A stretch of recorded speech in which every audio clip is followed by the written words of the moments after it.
Breaking news coming in. 4 Indians, including one from Telangana, have reportedly been kidnapped by the ISIS. This kidnapping allegedly took place last evening in the Libyan town of Sirte, very close to capital Tripoli.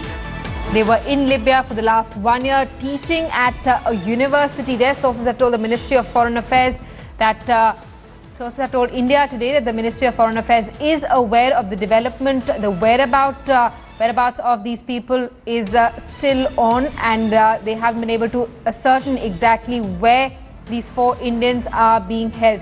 It is suspected that the IS could use them as hostages and demand a ransom. Let's get a word from our editor South 3, Sudhir, who's with us on the phone line. Sudhir, what more details can you add? Very sketchy details at this point in time. We do know that these 4 people have been abducted, but what their demands are not very clear. As you mentioned, that at least some of them were involved in teaching jobs in Libya for the last 1 year.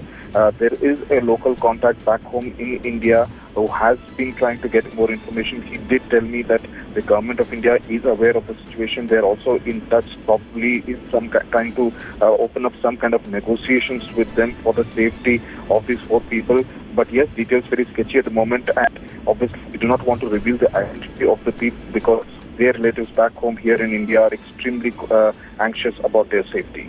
Right, so these stay on with us. Let's also get a word from Smita Sharma, who's with us on the phone line. Smita, what's the word coming out of the External Affairs Ministry? Well, as Sudhir just mentioned, that the MEA has been apprised of the situation there by its mission. Remember, we do have, of course, our embassy in Tripoli, but the ambassador, Azhar Khan, is essentially somebody who's also attached to the Malta post, which is the neighboring island nation on the Mediterranean coast. And it's actually 2.5 hours behind India time. So I have been trying to dial up the numbers at the embassy, but the staff and the mission members are not there at the moment. But clearly cannot reveal the identity. But also all of the families are still not in touch with MEA. MEA has, of course, it has through its sources there in the mission. It is trying to ascertain the identities of all these 4 people who we learned were teachers and have been in Libya for the last 1 year. But also they are trying to ascertain whereabouts, not just through our Indian mission, but through other agencies and humanitarian aid agencies, which become much more significant hostage crisis, Simi, because remember, they are the ones on the ground who can provide any sort of a networking or negotiating line. Right, and Smita, we've seen previous instances as well where militants of the IS have captured hostages, especially of foreign nationalities, and then have demanded ransoms from the governments. We'll have to wait and watch, Simi, because remember, in Iraq, the 39 Indian workers who were abducted in Mosul, they were construction workers and mostly from northern India. In their case, so far, had there been a ransom call, perhaps some things could have been negotiated. But these 13 Indians were actually taken hostage along with several other nationalities. And while those other nationalities were released, the Indian government still is clueless because this question has been asked again and again. It's been over a year now, and since those Indians are still remaining hostage, even as the other nurses were taken out from Iraq.